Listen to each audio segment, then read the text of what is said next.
Hello to all you vacation rental pioneers out there.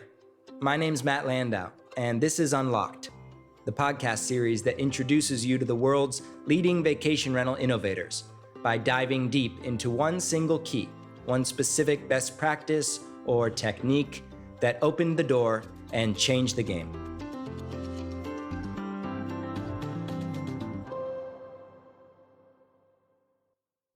Lawrie Lawrence is a real estate guy. He loves real estate, he's really good at real estate, and only recently has he become infatuated with a new kind of real estate, and that's vacation rentals. But in his typical renegade style, Lawrie doesn't do anything by the book. And what I like most about his Unlocked lesson is that it's based highly on statistics and evidence. Lawrie wouldn't invest in something that he wasn't pretty sure would work really well. Without any further ado, here's me and Lawrie.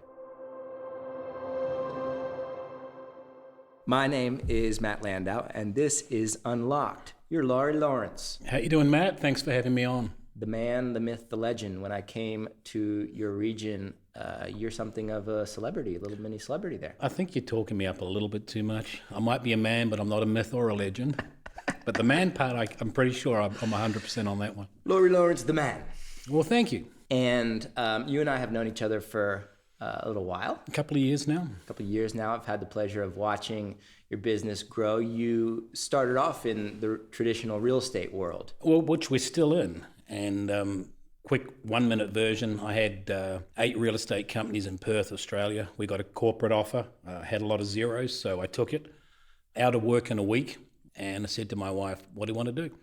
So we initially came to the US as a vacation, and we bought a 42-foot diesel pusher. Ended up 2 years on the road, homeschooled the kids.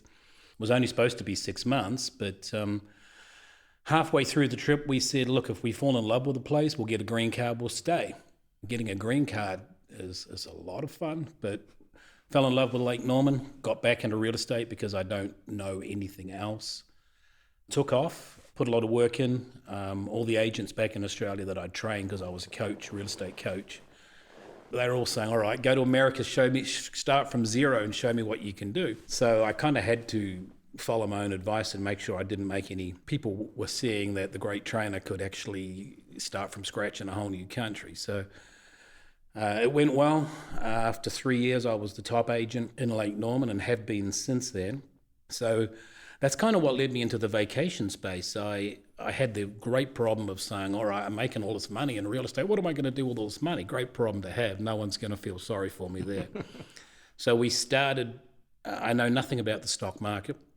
Every dollar I've ever lost has been in the stock market. Every dollar I've ever made has been in real estate. So I didn't want to put money into long-term rentals because I have seen so many people where they don't see the property for 12 months, and that aha moment when they see it again, when the tenants move out, and it breaks their heart, they're in tears with trashed houses. And it's kind of boring. So I don't know how I eventually got the idea, but I started with the idea of setting up a vacation rental, stripped it down, rebuilt it to what I thought people wanted, and it took off. And that was kind of the beginning of this new space in rentals. And I've had the pleasure of staying in one of your homes. Which one was that? Playaway. Gorgeous, gorgeous vacation rental. And this business has started going really well too. Mm-hmm. And all the properties are either on a lake or nearby Lake Norman? All on the lake. All on the lake. All lakefront properties. All lakefront properties. And when you're on Lake Norman, what is the most common pastime? The lake. That's why they're going there. And you ended up finding that people were keen on a particular way to enjoy the lake. Well, certainly swimming, boating, skiing, tubing, all of that fun stuff. Which led us to the boat rental part of it. You can't just casually throw out which led us to the boat rental. So to get this straight, your guests were keen on renting boats, and you found yourself referring other business, I'm guessing, or you saw... No, not really. No?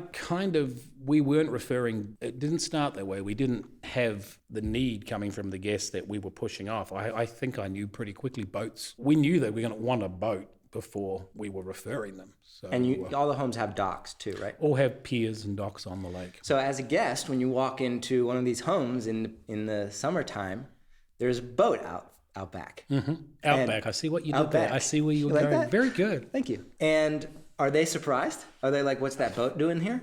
I don't think so. I mean, typically our reservationist from that first meaningful contact is explaining the boat side of the company and doing a very good job in setting that boat rental. And what does that look like? There's a daily fee for the boat that we've set it up during the 7-day minimum over the summer period is when we sell most of the boats because nobody wants to go boating in January. So we've set the structure up where it's more logical for that person to take it for a week. So we have a daily rate, we have a 2-daily rate, and we have a weekly rate. But it's structured in a way where it makes sense. It's not that much more to take it for a whole week. And my obvious first question would be, don't you have complications with insurance and people ruining boats? What's your learnings on that department?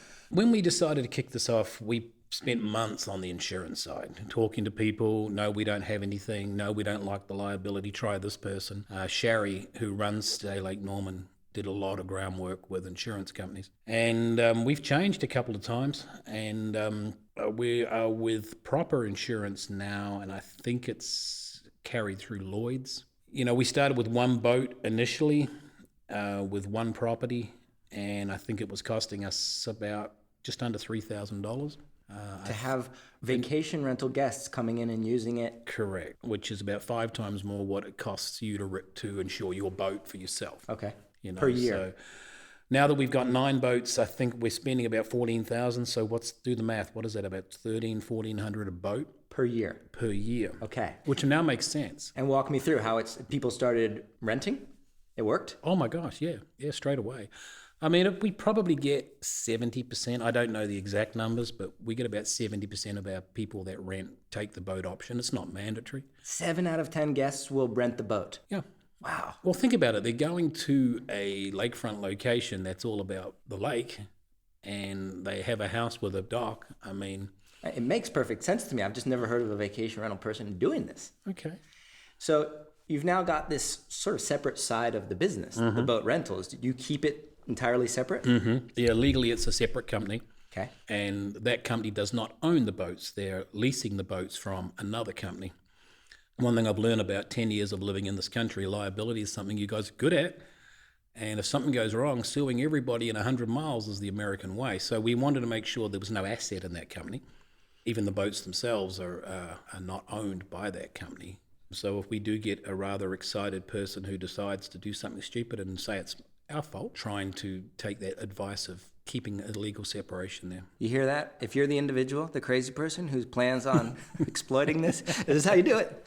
Don't rent one of my boats. I'd like to take a quick moment to share a little vignette that I keep coming back to. And it's the vacation rental movement like a parade that's coming through town. As independent owners and managers, we can either jump in and join the action, or we can watch it pass by.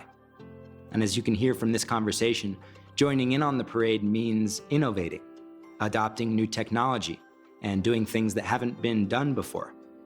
This podcast would not be possible without the support of Point Central, a company that epitomizes innovation. Their property automation services like smart locks and smart thermostats allow us to focus on the highest value jobs, in the process delivering a more seamless experience to the people that we work with. Head over to pointcentral.com/VRMB to learn more. That's pointcentral.com/VRMB. Thanks to the Point Central team for their leading role in our proud vacation rental parade. Now let's get back to the show. And how has this worked out financially? Because if you're listening to this as a single property owner or a property manager with more than one property, it's a sizable investment. So in hindsight, how has it worked out? I think it's like anything. We've evolved it slightly. Our first boat was a pontoon, which is the most practical type of boat for lake-type boating. And then the second year, everybody wanted a sport boat. So we bought a couple of sport boats. And the third year, everybody wanted a pontoon. So it's like it seems to change. So now we're 50-50. Predominantly, tritoons are the best types of boats, which is a 3-legged pontoon, which is more stable. It can hold a lot more horsepower. Wouldn't a sport boat be even more dangerous? Well, it is because they have more horsepower. But Knock on wood, we have not had a major problem. We've lost a couple of props to shallow water. There's a few dings and bangs on the boats because people's skill in docking may not be that special. And how do you ensure that the person who's renting it indeed knows how to operate it? Well, they fill out a form. We ask for their boating experience. Our boat staff who check the boats into the people go over it. And if they're a little nervous that the person's asking some stupid questions, they're going to hold the process and take them for a little drive and let them just see what ability they have or they don't have. Some people are saying, yeah, I know how to drive a boat. And it's like it's been 45 years and, since they behind a wheel. But I did stay at a Holiday Inn last night.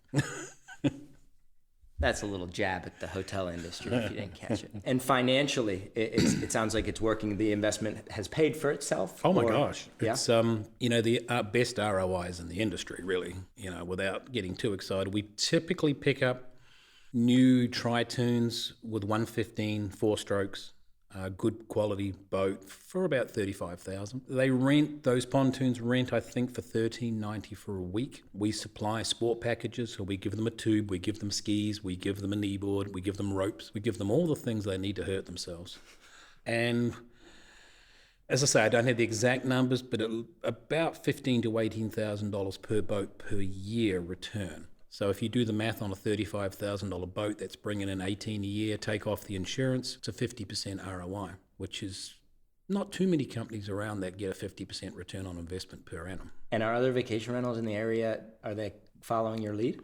No, I think we're the only vacation rental that has their own boat rental company. A lot of the others refer to a couple of the specialty boat rental companies. But when I did the math, I thought, well kind of duh.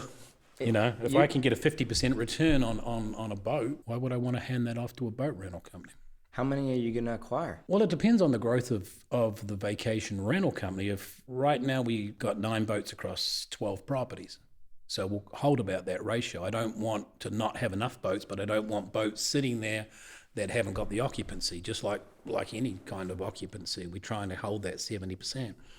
So for every 2 properties that I take on, I'll probably buy another boat. I'd like to try to summarize this idea for my own purposes, also for folks who are listening, and please add anything if I've missed it. But in Lake Norman, a destination that is really featured around the water, you noticed that a boat was a great amenity, something that people wanted, and you pulled the trigger on your first boat with your first home.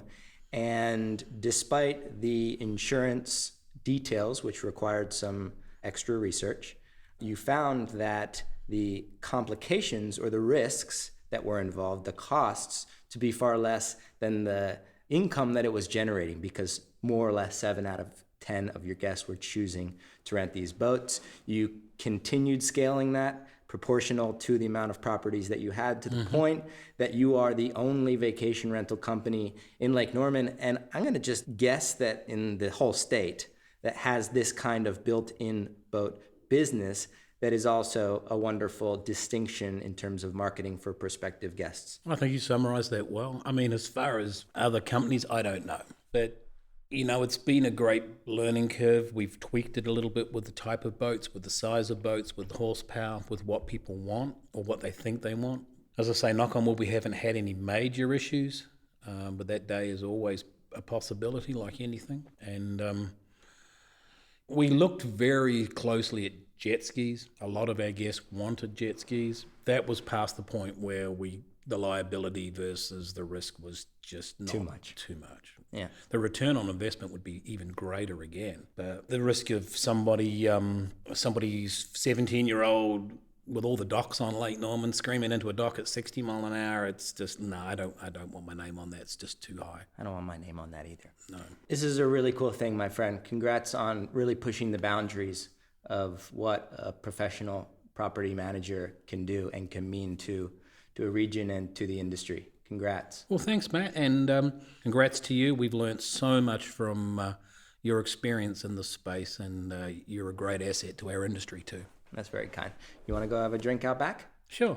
Out back, you can't use the same joke twice. I was trying to come up with something new, but that's all I got. And to close, just a quick reminder of who made this episode possible. It's Point Central, the property automation experts of our industry. Head over to pointcentral.com/VRMB to learn more. And when you use that page, you'll become eligible for free HVAC analytics, which tells managers when the HVAC starts to misbehave before our guests get upset. This also makes property owners happy by taking care of the problem before it becomes too expensive. And if you're feeling cheerful, please also consider writing us a quick review in your podcast app. We read every single one of them, and we pass them along to our esteemed guests. This industry is growing up quickly, my friends. This industry is unlocked.